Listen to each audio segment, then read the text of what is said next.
ஆமென். ஜெபம் பண்ண கடவோம். மகா இறக்கமும் கிருபையும் நிறைந்த அன்பின் ஆண்டவரே, அருமையான இந்த ஓய்வு நாளை தந்தைக்காக துதிக்கிறோம், ஸ்தோத்திரிக்கிறோம், செலுத்தின பிதாவே. இந்த நாளிலும் கூட உங்களை துதித்து பாட முடியாமல் உடைய வேத வசனத்தை தியானிக்க முடியாமல் கற்றுக் கொடுத்த இந்த நல்ல தருணத்திற்காக துதிக்கிறோம்ப்பா. இந்த ஊடகத்தின் வாயிலாக பார்க்கின்ற ஒவ்வொரு மக்களையும் கற்றுதாம நீர் ஆசீர்வதிங்க. இந்த ஊடகத்தில் கேட்கக்கூடிய ஒவ்வொரு செய்தியையும் பாடங்களையும் கர்த்தாவே அவருடைய வாழ்க்கையிலே அதை அனுபவித்து கிறிஸ்துவின் பிரசன்னத்தை உணர கற்று கிருபிச்சு முடியாமல் துதிக்கிறோம்ப்பா. இந்த வேலையில் கூட இந்த ஆராதனை மூலமாக உடைய கருத்துக்களை ஒப்படைக்கிறோம். இறைகள் கொடுத்தவங்க நடத்துங்க. மீட்பர் இயேசு கிறிஸ்துவின் மூலமே இருக்கிற உதவிகள் நல்ல தகவலே. ஆமென். ஆமென். ஆராதனைக்கு ஆரம்பமாக கீதங்களும் கீர்த்தனைகளில் 361 பாடலை பாட கேட்போம்.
முறைமுறையாக வாசிப்படியாக கொடுக்கப்பட்டுள்ள விசேஷ சங்கீதங்கள்.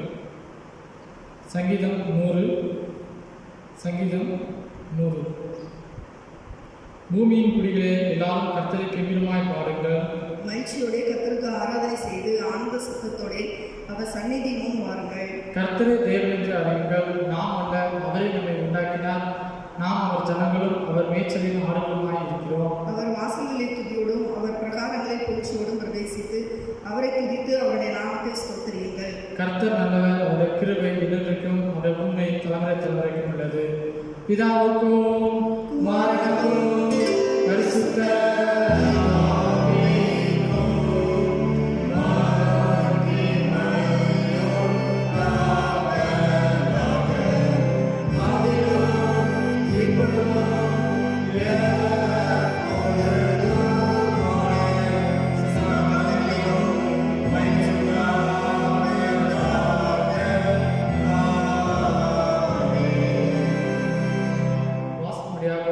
விசேஷ சங்கீதம்.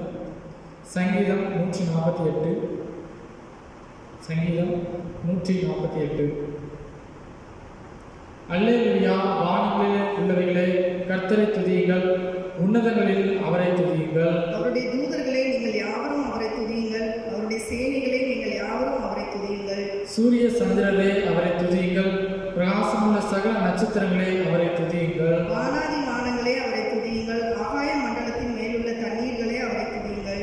அவைகள் கர்த்தரின் நாமத்தை துதிக்க கடவது, அவர் கட்டளையிட அவைகள் சிருஷ்டிக்கப்பட்டது. அவர் அவைகளை என்றென்றைக்கும் உள்ள சதா காலங்களிலும் நிலைக்கும்படி செய்தார், மாறாத பிரமாணத்தை அவைகளுக்கு நியமித்தார். பூமியில் உள்ளவைகளே கர்த்தரை துதியுங்கள், மகா மச்சங்களே சகல ஆழங்களே. அக்கினியே, கல்மலையே, உறைந்த மலையே, மூடு பனியே, அவர் சொற்படி செய்யும் பெருங்காற்றே. மலைகளே சகல மேடுகளே, கனி மரங்களே சகல கேதுருக்களே. காட்டு மிருகங்களே, சகல நாட்டு மிருகங்களே, ஊர் பிராணிகளே, இறகுள்ள பறவைகளே. பூமியின் ராஜாக்களே, சகல ஜனங்களே, பிரபுக்களே, பூமியில் உள்ள சகல நியாயாதிபதிகளே. வாலிபரே, கன்னிகைகளே, முதி வயதுள்ளவர்களே, பிள்ளைகளே, கர்த்தரை துதியுங்கள். அவர்கள் கர்த்தரின் நாமத்தை துதிக்க கடவர்கள். அவருடைய நாமம் மாத்திரம் உயர்ந்தது, அவருடைய மகிமை பூமிக்கும் வானத்திற்கும் மேலானது. அவர் தம்முடைய பரிசுத்தவான்கள் யாவருக்கும் தம்மை சேர்ந்த ஜனமாகிய இஸ்ரவேல் புத்திரருக்கும் கொண்டாட்டமாக தம்முடைய ஜனத்துக்கு ஒரு கொம்பை உயர்த்தினார். அல்லேலூயா. பிதாவுக்கும் குமாரனுக்கும் பரிசுத்த ஆவிக்கும்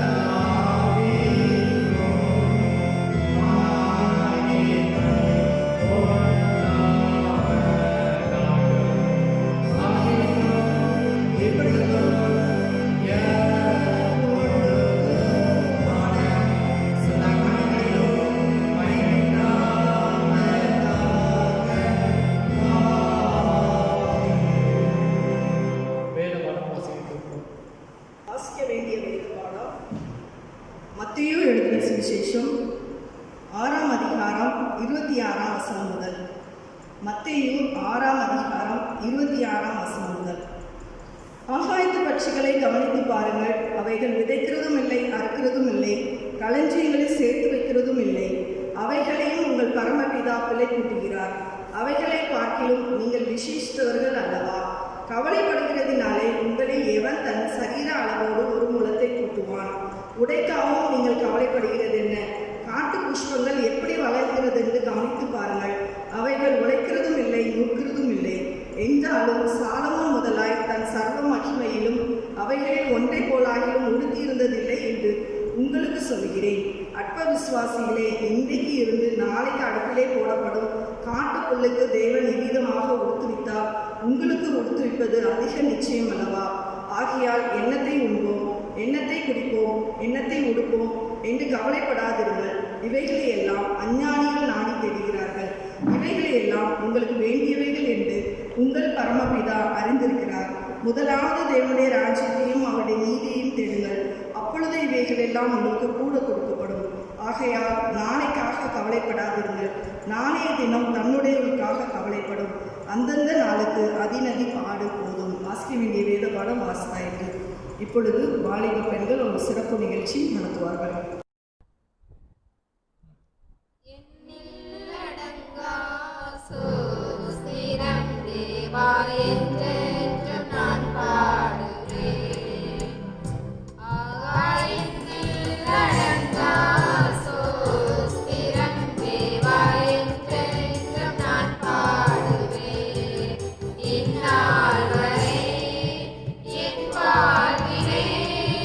இந்நாள் வரை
சுற்றுச்சூழல் தினம் அனுசரிக்கப்படுவது ஏன்?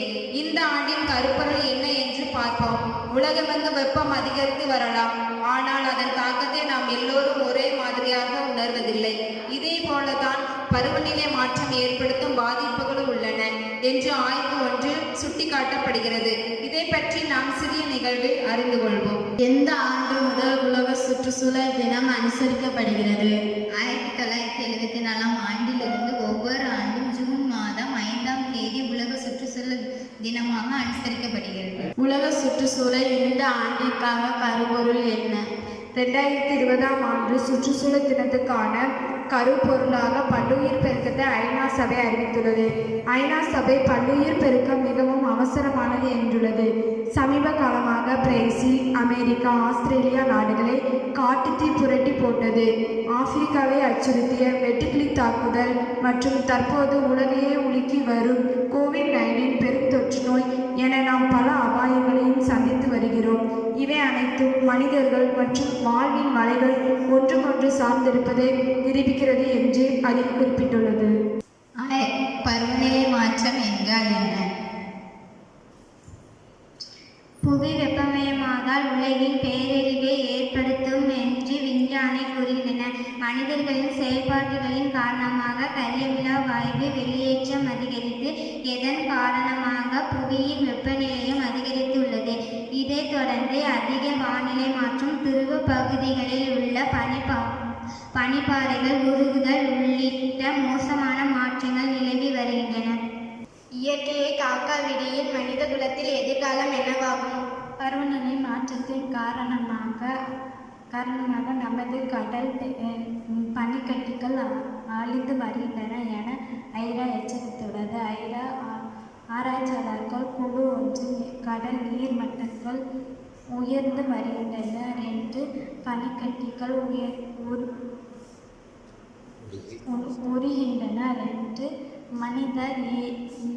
மனித செயல் காரணமாக சில உயிரினங்கள் வேறு இடம் பெயர்கின்றன என்று தெரிவித்துள்ளது. பூமியை காக்க நீங்கள் என்ன செய்ய வேண்டும்? தினசரி வாழ்க்கையை நம்மால் செய்ய முடிந்த சில விஷயங்களை சொல்கிறேன். பொது போக்குவரத்தை பயன்படுத்துங்கள், வந்திருந்தால் நடந்து செல்லுங்கள், மிதிவண்டியில் செல்லுங்கள், மின்சாரத்தை சேமிப்போம். நம்மால் மின்சாரத்தை குறைந்தபட்சம் குறைக்கின்றன. மாமிசம் உண்பதை குறைத்து கொள்ளுங்கள். மாமிசம் உண்பதை குறைத்து அதற்கு ஈடாக காய்கறிகளையும் பழங்களையும் சாப்பிட வேண்டும். குறைப்பு மற்றும் மறுபயன்பாடு. நம் நுகர்வை கட்டுப்படுத்த மீண்டும் பொருட்களை தூக்கி எறியாமல் கூடுமானவற்றை இது தண்ணீருக்கு பொருந்தும். கற்பியுங்கள். நாளைய தலைமுறைக்கு இது குறித்து எந்த விழிப்புணர்வுகளும் இல்லாமல் பலர் இருக்கிறார்கள். அவரிடம் இந்த செய்தியை சொல்லுங்கள், இப்பொழுதே செயலாற்றுங்கள். சுற்றுச்சூழல் பாதுகாப்பு பணி இயேசு கிறிஸ்துவில் நமக்கு கொடுக்கப்பட்ட பணி. இது கிறிஸ்தவர்களின் பாதுகாப்பு பணி. நம்மை வாழ வைத்து கொண்டிருக்கும் சுற்றுச்சூழலை நல்ல முறையில் பேணி காப்பது நமது கடமையாகும்.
மீண்டுமாக உங்களை சந்திப்பதில் மிகுந்த மகிழ்ச்சி அடைகிறோம். சர்வ சிற்சிகராகிய ஆண்டவருடைய கிருபை, ஆசீர்வாதம், பலன் உங்களோட இருப்பதாக. ஆண்டவர் உங்களை அதிகமாய் ஆசீர்வதிப்பாராக. இந்த ஞாயிறை நாம் சுற்றுச்சூழல் கரிசனை ஞாயிறாக ஆசரிக்கிறோம். ஆண்டவருடைய சிருஷ்டிப்பு ஜூன் மாதம் சுற்றுச்சூழல் தினத்தை முன்னிட்டு இந்த ஞாயிற்றுக்கிழமை ஈகோ சண்டே, கிரீன் சண்டே என்று அழைப்பார்கள், பசுமை ஞாயிறாக, சுற்றுச்சூழல் கரிசனை ஞாயிறாக ஆசரிக்கிறோம். அது தொடர்பான பாடல்களை பாட கேட்டீர்கள். ஞானனுடைய பிள்ளைகளுடைய நிகழ்ச்சியும் கண்டீர்கள். ஸோ ஆண்டவர் சிருஷ்டிகர்த்தருக்கு எல்லா மகிமையும் கனமும் உண்டாவதாக. சிருஷ்டிப்பு, படைப்பு, அந்த சுற்றுச்சூழல், இயற்கை ஆண்டவருடைய அழகான, அற்புதமான, ஆச்சரியமான படைப்பு என்று நாம் சொல்லலாம். நம்முடைய திருமறையே ஒரு சிருஷ்டிப்பு, கிரீன் பைபிள் என்று சொல்வார்கள் சுற்றுச்சூழல் ஆர்வலர்கள். நம்முடைய திருமறையின் தொடக்கமே ஆண்டவருடைய சிருஷ்டிப்பின் வரலாறு, கிரியேஷன் ஹிஸ்டரி என்று சொல்வார்கள். முதல் 2 அதிகாரம், ஆதியாகமம் 1, 2வது அதிகாரம். அதே போன்ற வெளிப்படுத்தின விசேஷம் திருமறையினுடைய நிறைவு பகுதியிலே 21வது அதிகாரத்திலே நியூ ஹெவன் நியூ எர்த், புதிய வானம் புதிய பூமி, புதிய விண்ணகம் புதிய மண்ணகம் என்று அழைக்கிற ஆண்டவருடைய சிருஷ்டிப்புகளோடு கூட நம்முடைய திருமறை நிறைவு செய்கிறதை நாம் பார்க்கிறோம். இவ்வாறு திருமறையிலே ஆண்டவருடைய சிருஷ்டிப்பின் மேன்மை, மகத்துவத்தை குறித்து நிறைய காரியங்கள் சொல்லப்பட்டிருக்கின்றன.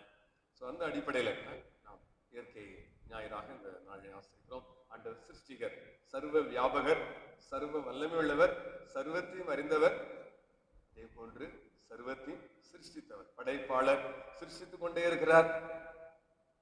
திருமறையின் முதல் தொடக்கமே ஆதியிலே தேவன் வானத்தையும் பூமியையும் சிருஷ்டித்தார் என்று சொல்லப்படுகிறது. ஒழுங்கின்மையும் வெறுமையுமாய் இருந்தது.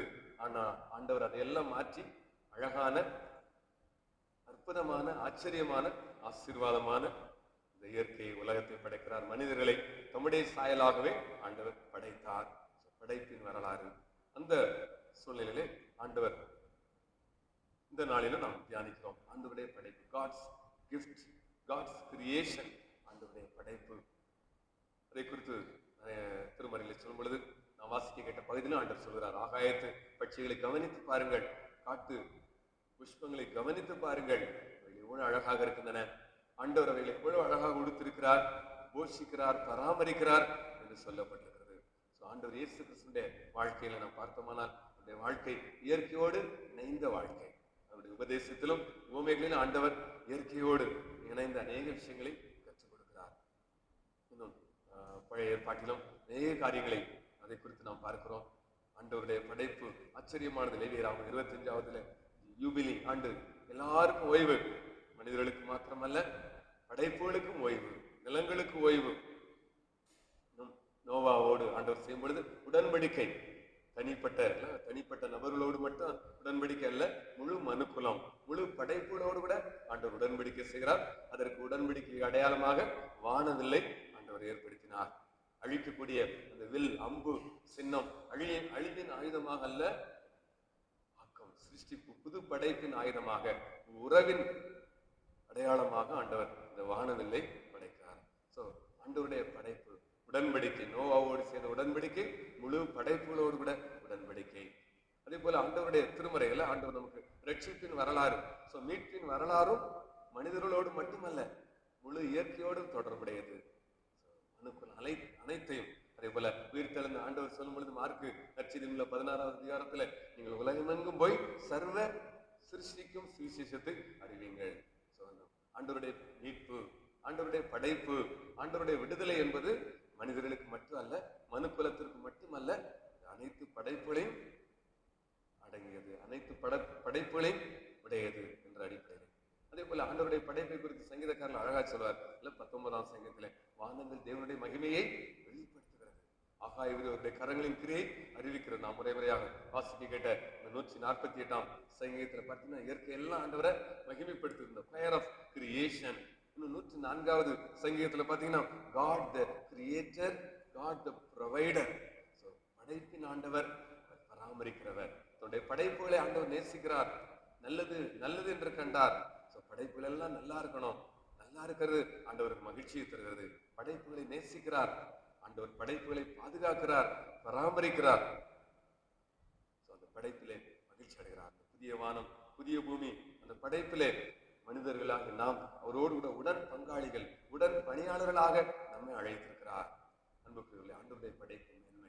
நோவா இது யோனா தீர்க்க தரிசன புத்தகத்தில் அழகா இருக்கும். ஆண்டவருடைய படைப்பை பற்றி சொல்லும் பொழுது 120,000 பேருக்கும்ல யோனா தீர்க்க தரிசன புத்தகம் 4வது அதிகாரம் கடைசி வசனத்திலே நாம் வாசிக்கும் பொழுது உள்ள மிருக ஜீவன்களுக்கும் நான் பரிதாபப்படாமல் இருப்பேனோ என்கிறார் ஆண்டவர். முழு மனிதர்கள் படைப்புகள் மீது அக்கறையுள்ள ஆண்டவர். வலது கைக்கும் இடது கைக்கும் வித்தியாசம் அறியாத 120,000 பேருக்கு அதிகமான மனுஷரும் அநேக மிருக ஜீவன்களும் இருக்கிற மகா நகரமாகிய நினிவேக்காக நான் பரிதவியாமல் இருப்பேனோ என்கிறார். ஆண்டவருடைய அக்கறை கரிசனை ஆண்டவர் தன்னுடைய படைப்புகளை நேசிக்கிறார், அக்கறை செலுத்துகிறார், உடன்படிக்கை செய்கிற ஆண்டவர். அன்புக்குரியவர்களே, இந்த நாளிலே அந்த ஆண்டவர் உங்களையும் என்னையும் படைப்பிலே படைப்பை பாதுகாக்க அழைக்கிறார். நாம் ஆதி பெற்றோருக்கு இந்த ஏதேன் தோட்டத்தை கொடுக்கும் பொழுது இதை பண்படுத்தவும் பாதுகாக்கவும் வைத்தார். அது அவங்க 2:15. பண்படுத்துகிற பாதுகாக்கிற பராமரிக்கிற பொறுப்பை இன்றைக்கு மனுக்குலத்துக்கு நமக்கு தந்திருக்கிறார். இந்த உலகமாக ஏதேன் தோட்டத்தை நாம் நேசிக்கணும். ஆண்டவர் நம்முடைய நன்மைக்காக இப்படிப்பட்ட நல்ல படைப்புகளை ஆண்டவர் தந்திருக்கிறார். படைப்புகளை நாம் எப்படி பார்க்கிறோம், எப்படி புரிந்து கொள்கிறோம் என்பது முக்கியம். அதுதான் இன்னைக்கு உலக சுற்றுச்சூழல் தினத்தெல்லாம் பற்றி பார்த்தோம். இன்னைக்கு உலகத்தை அச்சுறுத்தி கொண்டிருக்கிற முக்கியமான பிரச்சனையே குளோபல் வார்மிங், கிளைமேட் சேஞ்ச் என்று சொல்லப்படுகிற பருவநிலை மாற்றம், பூமி வெப்பமடைகிற பிரச்சனைகள், இந்த இயற்கை சீற்றங்கள், இயற்கை மாற்றங்கள், கொடிய தொற்று வியாதிகள், பல்வேறு பிரச்சனைகளை நாம் எதிர்கொண்டு வருகிறோம். இதற்கு காரணம் இயற்கை மனிதனுடைய பேராசையினாலே சுயநலத்தினாலே ஆண்டவர் தந்த அந்த சுற்றுச்சூழல் அல்லது இயற்கையை அழிக்கிற சேதப்படுத்துகிற சிதைக்கிற காரணங்கள் என்று சொல்லப்படுகிறது. எனவே நாம் ஆண்டவருடைய பிள்ளைகளாய் நம்முடைய ஆண்டவருடைய படைப்புகளை குறித்து நம்முடைய உடன் படைப்புகளை குறித்து நாம் மிகுந்த அக்கறை உள்ளவர்களாக பொறுப்புள்ளவர்களாக அழைக்கப்படுகிறோம். You are the stewards, you are the custodians of God's creation என்று சொல்வார்கள். பொறுப்புள்ளவர்கள், ஆண்டவருடைய படைப்புகளை நிர்வகிக்கிறவர்கள், பொறுப்பாளர்கள், பொறுப்பாண்மை உள்ளவர்களாக ஆண்டவர் இந்த நாளில் உங்களை அழைக்கிறார். அன்புக்குரியவர்களே, ஆண்டவருடைய மேன்மைகளை படைப்புகளை நாம் உணர்ந்து ஆண்டவருடைய ரட்சிப்பின் கேட்டதிலே பவுல் அப்போஸ்தலன் சொல்லும் பொழுது ரோமர் 8வது அதிகாரத்திலே சர்வ சிருஷ்டியும் ஆண்டவருடைய ரட்சிப்பை பார்க்கிறதுக்கு ஏங்கி தவிக்குதான், கர்ப்ப வேதனைப்படுகிறது. அனைத்து படைப்புகளும் சர்வ சிருஷ்டியும் ஏங்கிட்டு இருக்கு. மனிதர்கள் மட்டும் இல்ல, படைப்புகளும் ஆண்டவருடைய அன்பையும் ரட்சிப்பையும் கண்டு களிப்பதற்கு ஆவலாக இருக்கிறது. அன்புக்குரியவர்களே, நாம் எப்படி இருக்கிறோம்? ஆண்டவர் நமக்கு தந்திருக்கிற இயற்கை வளங்களை நாம் எப்படி பயன்படுத்துகிறோம்? பொறுப்போடு பயன்படுத்துகிறோமா? ஆண்டவருடைய சிருஷ்டிப்புகளை காயப்படுத்துகிறோமா, குணப்படுத்துகிறோமா, சிதைக்கிறோமா? குறைந்த அளவு நிலம் வைத்திருக்கின்ற ஒரு ஏழை விவசாயி தனது நிலத்தை எவ்வாறு அக்கறையுடன் கவனித்து வருவாரோ அதே போன்று நாமும் ஆண்டவர் நமக்கு தந்திருக்கிற அந்த இயற்கையை சுற்றுச்சூழலை பராமரித்து வர வேண்டும். ஒரு சாதாரண மரம் தன்னுடைய வாழ்நாள்ல சுமார் 15 லட்சம் ரூபாய் மதிப்புள்ள ஆக்சிஜனை நமக்கு தருதான். சாதாரண மரம் 15 லட்சம் ரூபாய் மதிப்புள்ள ஆக்சிஜனை நமக்கு தந்து உதவுகிறது. இன்னைக்கு உலகத்துல வாழக்கூடிய ஏழை எளிய மக்கள்ல சுமார் 35 கோடி பேர் தங்களுடைய வாழ்வாதாரங்களுக்காகவும் தங்களுடைய தொழிலுக்காகவும் காடுகளையே நம்பி வாழ்கின்றனர். இயற்கையோடு இணைந்த வாழ்க்கையில மனிதர்கள் வாழ்ந்து கொண்டிருக்கிறார்கள். நாம் ஆண்டவருடைய படைப்புகளுக்கு முக்கியத்துவம் கொடுப்போம். அழகான அற்புதமான ஆசீர்வாதமான இயற்கையை நாம் பாதுகாக்கணும். ஒவ்வொரு படைப்பும் தண்ணீர் தானே முக்கியமானது, அனைத்தும் ஒன்றுடன் ஒன்று தொடர்புடையது. இயேசு கிறிஸ்துவின் வாழ்வு இயற்கையோடு இணைந்த வாழ்வு. இயற்கையோடு இணைந்து நாம் ஆண்டவரை போற்ற ஆராதிக்க அழைக்கப்படுகிறோம். ஆங்கிலத்துல சொல்லுவாங்க turn to God, ஆண்டவரிடத்திற்கு திரும்புவோம். அதே போல ஆண்டவருடைய படைப்புக்கு turn to creation, ஆண்டவருடைய படைப்புகளுக்கு turn to green, ஆண்டவருடைய படைப்புகளுக்கு பசுமைக்கு திரும்புவோம் என்று சொல்லப்பட்டிருக்கிறது. அன்புக்குரியவர்களே, புதிய வானம் புதிய பூமி அமைவதற்கான ஆயத்த பணிகளை நம் ஆண்டவரோடு இணைந்து நம்மை அர்ப்பணிப்போம். மனிதருடைய பாவ செயல்கள் ஆண்டவருடைய படைப்பை அழிக்கின்றன, சிதைக்கின்றன. சுற்றுச்சூழல் அழிப்பதால் பல விளைவுகளை நாம் சந்திக்க வேண்டியிருக்கிறது. ஈகோ ஜஸ்டிஸ் தேவை. ஈகோ சுற்றுச்சூழல் அகதிகள், ஈகோ ரெஃப்யூஜிஸ் என்று சொல்கிறார். சுற்றுச்சூழல் பாதிப்பு நிமித்தம் அநேகர் கஷ்டப்படுறார்கள். அன்புக்குரியவர்களே, இன்னைக்கு நாம் ஆண்டவருடைய பிள்ளைகளாக நம்மை அர்ப்பணிப்போம். உலகத்தை பாதுகாக்கும் பொறுப்பு ஆண்டவரால் நமக்கு தரப்பட்டிருக்கிறது. சக மனிதரோடும் அனைத்து படைப்புகளோடு நல்லிணக்கம் கொண்டு வாழ ஆண்டவர் நம்மை அழைக்கிறார். படைப்பு ஆண்டவரின் நற்செய்தியை அறிவிக்கிற தளமாகும். அதனால் இதனை பாதுகாப்பது நமக்கு கண்டிப்பான கடமையாக இருக்கிறது. சுற்றுச்சூழலை பராமரிப்பது நமக்கு தலையாய கடமையாகும். படைப்பு ஆண்டவர் நமக்கு அளித்த நன்கொடை, அது அவரது அன்பின் அடையாளம். இதெல்லாம் உணர்ந்து, எனவே நாம் ஆண்டவர் நமக்கு அளித்த இனிய பரிசாகிய சிருஷ்டிப்பை ஒவ்வொரு நாளும் கனிவுடனும் சிறந்த முறையில் பாதுகாப்போம், பராமரிப்போம். சிருஷ்டிகர்த்தராக ஆண்டவர் உங்களோடு கூட இருக்கிறார், உங்களை பலப்படுத்துகிறார், உங்கள் வாழ்க்கையில புதிய காரியங்களை தோன்றச் செய்கிறார்.